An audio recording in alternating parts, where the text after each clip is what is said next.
It's not a game, it's a rich thing.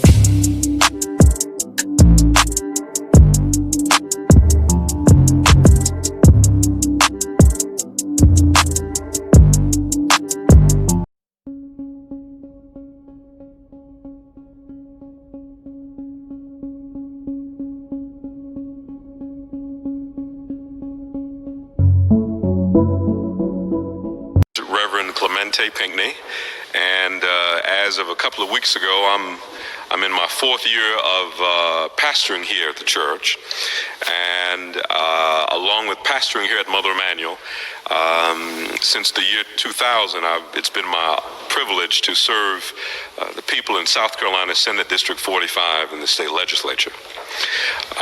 Where you are is a very special place in Charleston. The Charleston Church Shooting took place on June 17, 2015, in Charleston, South Carolina. 9 people were killed and 3 wounded, all African American members of the AME Church. Emanuel AME is one of the oldest black churches in the U.S., and it's been the center for organizing events related to civil rights.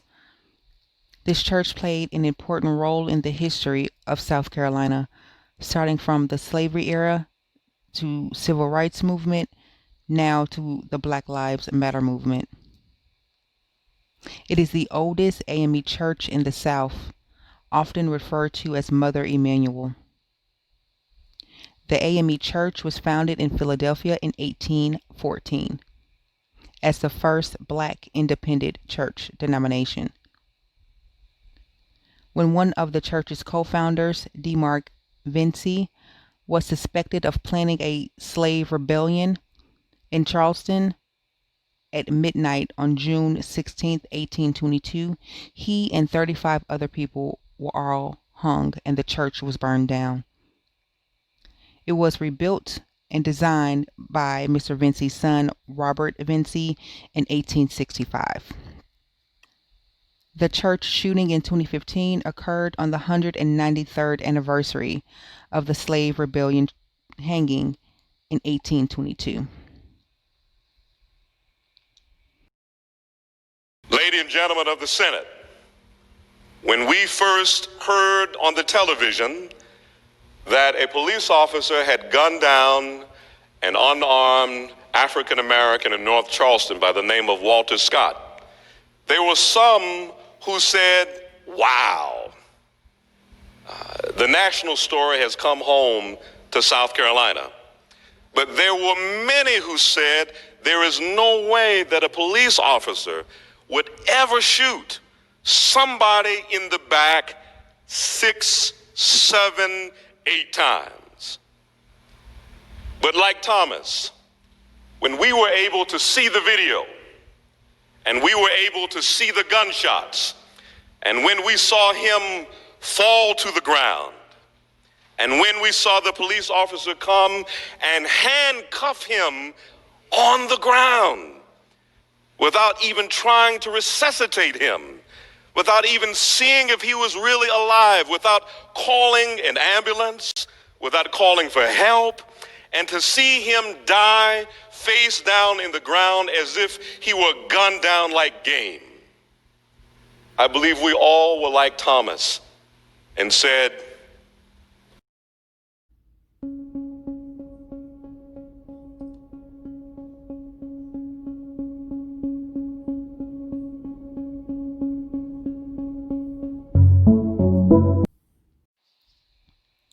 On June 17, 2015, Dylan Roof entered Emanuel AME Church during Bible study through a side door at 8:16 p.m.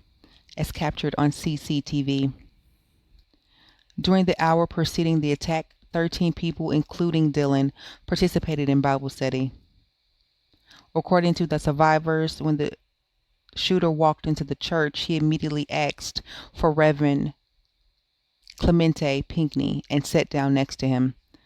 Now, Reverend Pinckney was an activist, a state senator, and the church's senior pastor.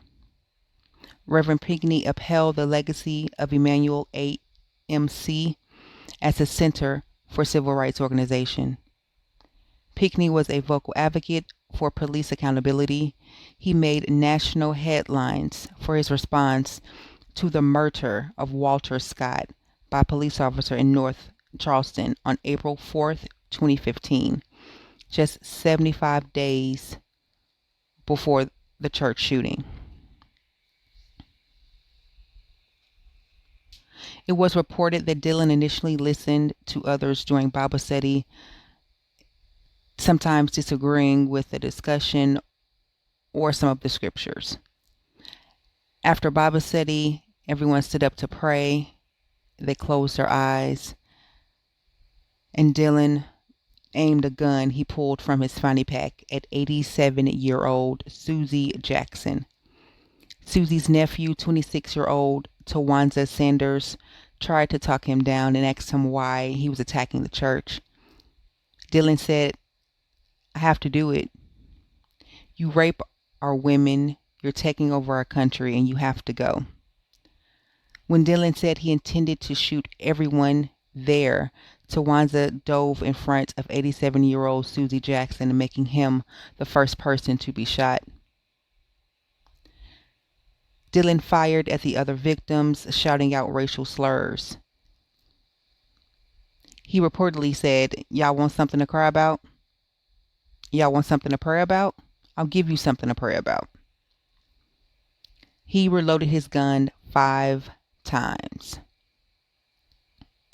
Tawanza's mother and her 5-year-old niece, who attended Bible study, survived the shooting by pretending to be dead on the floor. The shooter spared one woman named Polly Shepard. Dillon said that she could tell others what happened. He asked her, "Did I shoot you?" She said no. Then he said, "Good, because we need someone to survive, because I'm going to shoot myself, and you'll be the only survivor." He allegedly turned the gun on his own head and pulled the trigger, but discovered he was out of bullets. He left the church reportedly after making another racial slur over the victims' bodies. The entire shooting lasted approximately 6 minutes, and around 9:05 p.m. on Wednesday, June 17th, 2015, the police department began to receive calls about the shooting at Emmanuel AME Church. The man was described as white, with sandy blonde hair, around 21 years old. He stood 5 feet 9 inches tall and was wearing a gray sweatshirt with jeans.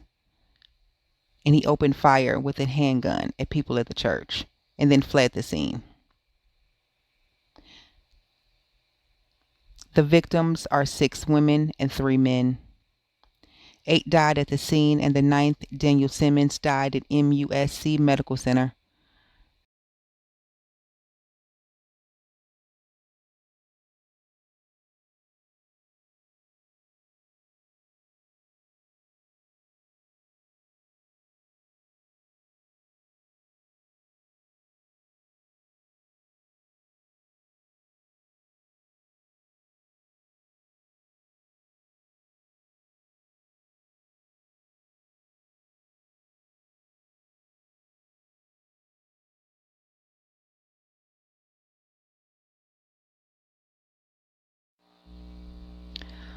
On June 18th, 2015, the morning after the attack, police arrested Dylann Roof, the 21-year-old white supremacist, in Shelby, North Carolina. Dylann was found competent to stand trial in federal court. In December 2016, he was convicted on the 33 federal hate crimes and murder charges. On January 10th, 2017, he was sentenced to death for these crimes. Dylann was separately charged with 9 counts of murder in the South Carolina state courts. In April 2017, he pled guilty to all 9 state charges in order to avoid a second death sentence, and was sentenced to life for each count. Dylann expressed racially hated comments on his website manifesto published before the shooting, and also in his written journals from jail after the shooting. His website has pictures of white supremacy, the Confederate flag, him with guns, and other odd pictures. Following these murders, South Carolina General Assembly voted to remove the Confederate flag from the state capitol grounds. I went to that church in Charleston, and